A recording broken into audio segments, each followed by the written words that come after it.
The call came at 3 in the afternoon on a Tuesday. Ethan's school. My 10-year-old son had collapsed during gym class. An ambulance was on the way. I was told to meet them at the hospital. I left work without explanation, driving with my hazards on, praying through every red light.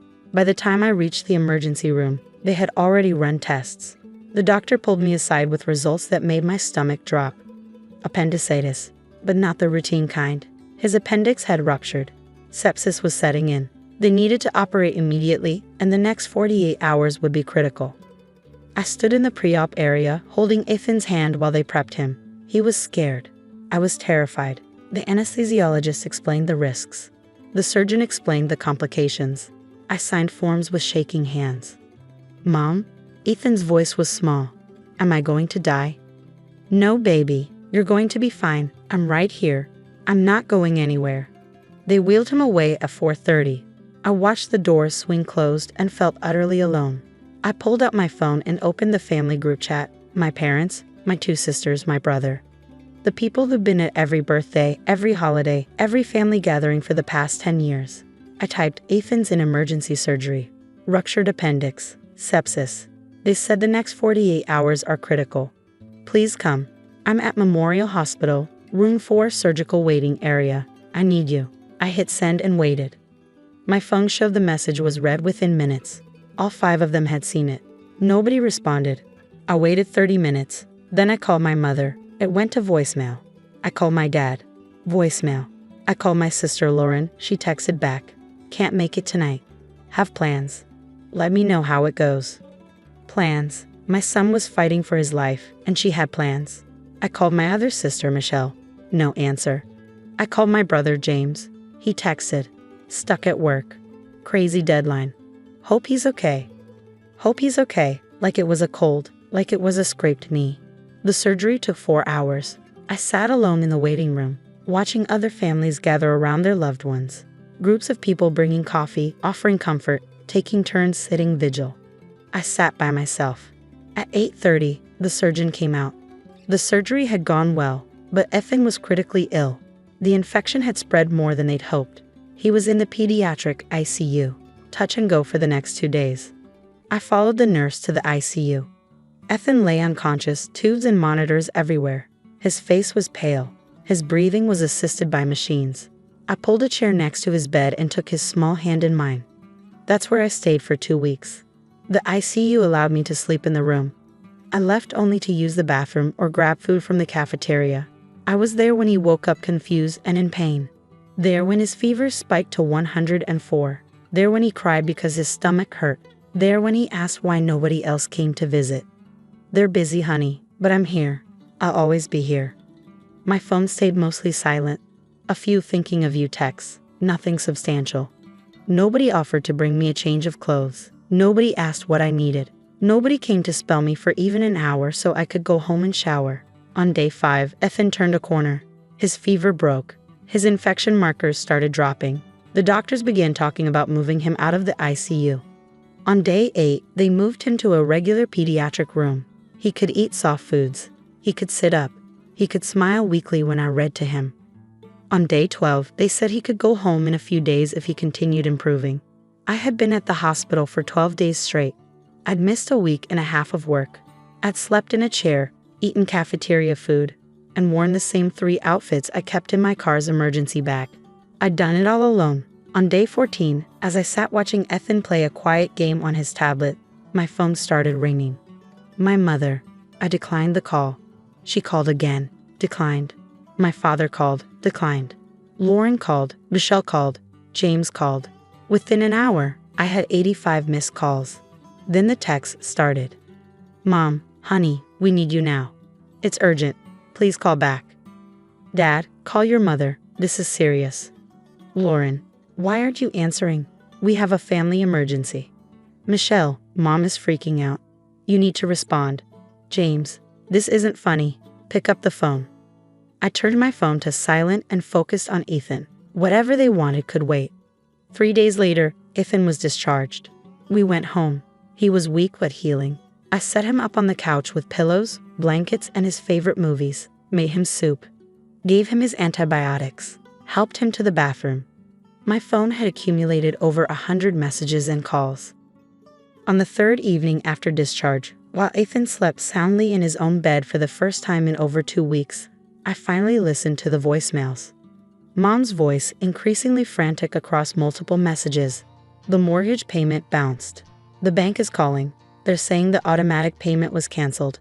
I don't understand. Please call me. We're going to lose the house. Dad, your mother is beside herself. We need to talk about the house payment. Call us back immediately. Lauren, my car got repossessed this morning. They said the loan payment stopped. What's happening? I need help. Michelle, the hospital called. They're threatening to cancel Mom's chemo treatments because the payments aren't going through. This is life and death. Call me back. James, my business account is frozen. The bank says my loan is in default.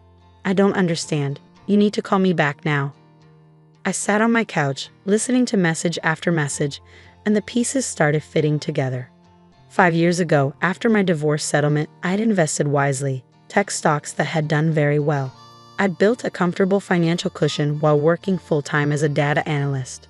My parents had retirement income but struggled with their mortgage after Dad's hours were cut. I'd quietly started making their mortgage payments, $800 a month. I told them it was temporary, just to help them get stable. 5 years later, I was still paying. Lauren had terrible credit from her 20s. When she needed a car for work, no one would finance her. I co-signed, then quietly took over the payments when she kept being late, $350 a month. Michelle's husband lost his job when Mom was diagnosed with cancer 2 years ago. Mom's chemo wasn't fully covered by insurance, so I'd been paying the difference, $600 a month for 2 years. James had started a consulting business and needed startup capital. I guaranteed his business loan. When he was chronically late with payments, I covered them to protect my credit, $400 a month. I've been paying $2,150 a month for 5 years to keep my family afloat. Not once had any of them thanked me. Not once had they asked if I could afford it. They just accepted it as normal, as their due. And when my son was dying, not one of them could find 2 hours to sit with me in a hospital waiting room. I'd set up all the payments as automatic transfers, scheduled to go out on the 15th of each month. When Ethan went into surgery on the 8th, I called my bank from the hospital cafeteria on day 3. Once I knew he would survive but was still processing their absence, I canceled every automatic transfer, every single one. The payments that should have gone out on the 15th never happened. Now 17 days later, my family was experiencing the consequences. I called my mother back. She answered on the first ring. Oh, thank God, honey. I don't know what happened. The mortgage payment didn't go through. The bank is threatening foreclosure. We need you to. I canceled it, I said calmly. Silence. Then, what? I canceled the automatic payment. I've been paying your mortgage for 5 years. $800 a month. $48,000 total. I canceled it. You can't just cancel it. We'll lose the house. I texted you when Ethan was in emergency surgery, when he had sepsis, when the doctors said he might die. I begged you to come. You said you had plans. That was Lauren. I had that book club thing. I couldn't just cancel. Your grandson was dying. I was alone in a hospital for 2 weeks. Nobody came. Nobody helped. Nobody even called to check on him. But now you have an urgent need, and suddenly I'm supposed to drop everything. That's different. This is our home, and Ethan is my child. He was in the ICU for 8 days. You couldn't spare 2 hours, not 2 hours out of 5 years of mortgage payments I've made for you. I heard my father in the background. What's she saying? Mom spoke away from the phone. She canceled the mortgage payment. She's been paying it for 5 years. I continued. I also canceled Lauren's car payment, Michelle's cancer treatment payments, and James's business loan coverage. All of it, effective the day Ethan went into surgery. You can't do this. Michelle needs those treatments. Michelle couldn't come to the hospital to sit with me while her nephew fought for his life. She couldn't take a few hours off work. But now she needs me immediately? She has a job. People have responsibilities. I have a job too. I took 2 weeks off without pay to save my son's life, alone, while also being everyone's financial support system, without any of you acknowledging it, appreciating it, or showing up when I needed support for once. My father took the phone. Now you listen here. We're family. Family helps each other. You're right, Dad. Family helps each other. I've been helping for 5 years, $2,150 a month. That's over $128,000 in total. When I needed help, I got 85 missed calls about your mortgage, Lauren's car, Michelle's treatments, and James's business. Not one person called to ask how Ethan was doing. He's fine now, isn't he? The words hung in the air. He's fine now, like that made it okay. Yes, Dad, he's fine, because I was there. Every minute, every scary moment, every fever spike, every painful recovery step. Me, alone, where were you? We all have lives.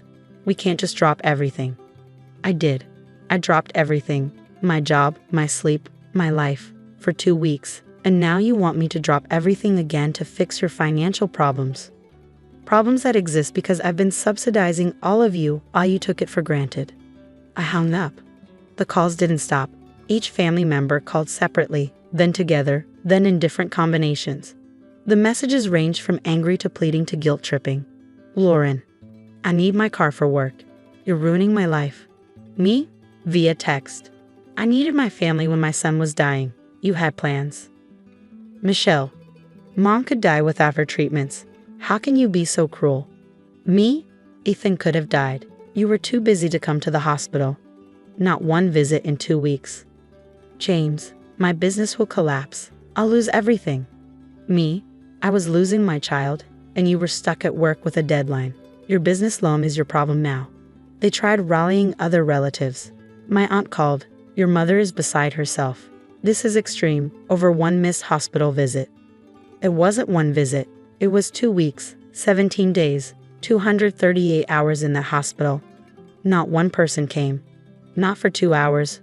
Not for 30 minutes. Not at all. They didn't know it was that serious. I said he was critical. I said sepsis. I said emergency surgery. How much more serious does it need to be? She had no answer. A week after my phone call with my parents, my mother showed up at my house. I watched through the window as she knocked. I didn't answer. She left an envelope taped to my door. Inside was a check for $800 and a note. For this month's mortgage. We'll figure out how to pay it ourselves from now on. I'm sorry we didn't come to the hospital. I thought you were exaggerating. I thought kids bounce back. I didn't realize. I didn't cash the check. Ethan recovered fully over the next month. He went back to school. His energy returned, his scar healed. Sometimes he asked why Grandma and Grandpa didn't visit anymore, why his aunts and uncle didn't come around. Sometimes people show you who they really are, I told him, and you have to believe them. My parents sold their house 3 months later and moved to a smaller condo they could afford on their retirement income. Lauren bought a less expensive used car and picked up a second job. Michelle and her husband arranged a payment plan with the hospital, and his new job's insurance covered more of the treatments. James's business downsized, and he took on a partner who provided capital. They all survived. They figured it out, without me. And I learned something I should have learned years ago. Being needed and being valued are not the same thing. My family needed my money. They didn't value my presence. When I needed presence, they were too busy. When they needed money, I was expected to drop everything. 6 months after Ethan's surgery, my mother called, not about money, just to ask how we were doing. How Ethan was healing, if we'd like to come to Sunday dinner. I said no. Maybe someday I'll say yes. When enough time has passed, when the memory of sitting alone in the ICU has faded enough to make room for forgiveness. But not yet. For now, I pay my own bills. I take care of my son. I show up for the people who show up for me. And I sleep well at night knowing that when my child needed me most, I was there. I can't say the same for the people who raised me, the ones I helped for 5 years, who couldn't spare 2 hours when it mattered most. They taught me an expensive lesson, $128,000 expensive. But at least I learned it. Some lessons are worth the price.